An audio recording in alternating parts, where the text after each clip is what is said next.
کەوابوو خەڵکی هەمووی کوڕی یەک پیاون، کوڕی یەک ژن، کافر و مسلمانیشان، ڕەش و سپی، دەوڵەمەند و فەقیر. ئەمانە قیاسین بەڕاستی لە دنیا ئەگەر خەڵق وا تەسەورکە بەمانە قیاسە کرێ. خوای تەعالا لە قورئانی پیرۆزە ئەفەرمێ لە سورة نساء آيەتی 1 ئەفەرمێ أيها الناس اتقوا ربكم الذي خلقكم من نفس واحدة، لنا فرمانەکانی ئەو پەروەردەگارەتان خۆتان بپارێزن کە هەمووتانی خەڵق کردووە لە یەک نەفس، وخلق منها زوجها، وهر لو نفسشەوە ژنەکەشی دروست کردووە، يعني لە پەراسۆی ئادەم حواشی دروست کردووە، يعني حواش هەر ئەگەڕێتەوە بۆ ئادەم.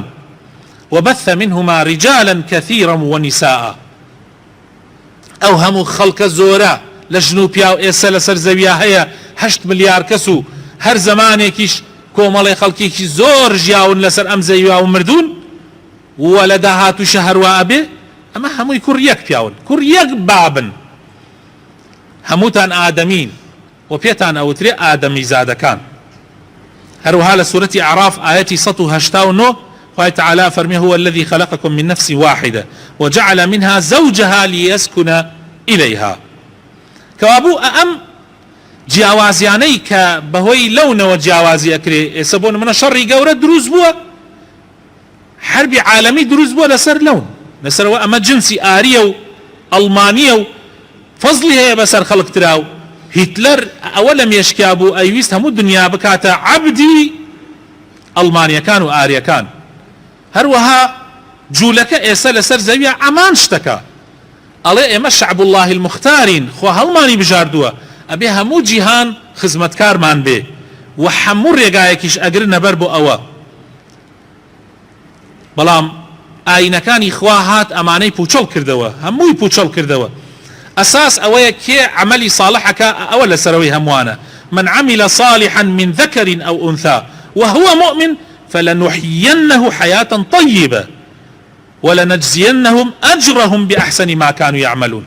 تواو باشترين أجر بو أوانيه كإيمان وعمل صالح، بلام خرابترين جيقاو خرابترين پاداشتش بو أوانيه والذين كفروا وكذبوا بآياتنا أولئك أصحاب النار خالدين فيها وبئس المصير. خوا پنامان بدا خرابترين جيقا بو أوانيه جهنم بو أوانيه كوا خراپەکارن، باوەڕ بە ئاینی خوا نایەنن. خۆ باوەڕهێنان بۆ ئاینی خوا خۆشەویستەکانم ئەوە سەرنجامەکەیەتی. ئەو کەسانەی باوەڕیان نییە بە ئاینی خوا شتەکان هەمووی تێکەڵ و پێکەڵ ئەکەن، میزانەکان و ترازۆکان تێک ئەدەن، مرۆڤایەتی بەسەر ئەنجامێکی خراپ ئەگەێرن. خوای تەعالا لە قورئانی پیرۆزە باسی قیامەتمان بووەکە کە لە قیامەتە نەسەب دەور نابینێ. فإذا نفخ في الصور، كاتي فو أكريتا كرنايا وقيامتها لصيه فلا أنساب بينهم نسب ناخواتو، ما كري فلانة وكري كتشي فلانة ناخواتو يومئذ ولا يتساءلون. أصلا برسياري أوشتانتان هل لينا أكري، أصلا برسياري أوشتانتان لينا أكري، چي برسياري اكتان لي أكري. فمن ثقلت موازينه كي تاي ترازوي چاككاني قرزبو فأولئك هم المفلحون، ئەوانە سەرفرازن. ومن خفت موازينه، بەڵام هەر کەسێکیش تای ترازوی چاکەکانی سووک بێ فأولئك الذين خسروا أنفسهم، ئیتر با ئامۆزای پێغەمبەریش بێ صلى الله عليه وسلم، فأولئك الذين خسروا أنفسهم في جهنم خالدون. ژنی پێغەمبەریش بێ، کوڕی پێغەمبەریش بێ ناخواتەوە. نوح عليه السلام کاتێ خوای تەعالا بڕیاری فەوتانەکەی دا بە تۆفانەکە، ژنەکە و کوڕەکەی بەری کەوتن، هاواری کرد لە ئاخر لە حەزاتە کە کوڕەکەی لە کاتی خنکان بوو، فەرمووی خوایە تۆ وعدت پێدام کە کەسوکارەکەم ئازاد کەی، ڕزگار کەی، وعدت پێدام کە کەسوکارەکەم ڕزگار کەی و ئەوەش کوڕەکەمە خەریکە ئەخنکێ یا ڕەبی. خوای تەعالا فەرمووی ئەوە کوڕی تۆ نییە، إنه عمل غير صالح. تمام كريتو أو كسيك صالح به بلام أو غير صالحة.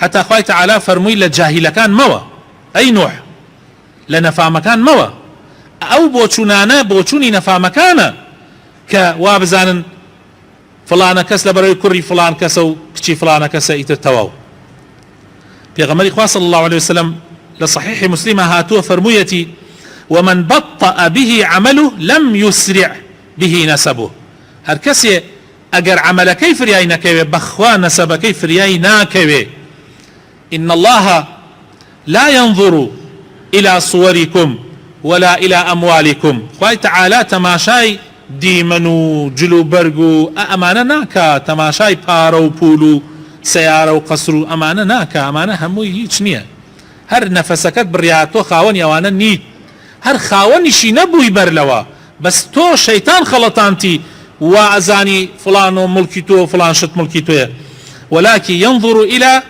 قلوبكم وأعمالكم خوای تعالى تەماشای دڵ و کردەوەکانتانەکە خۆشەویستەکانم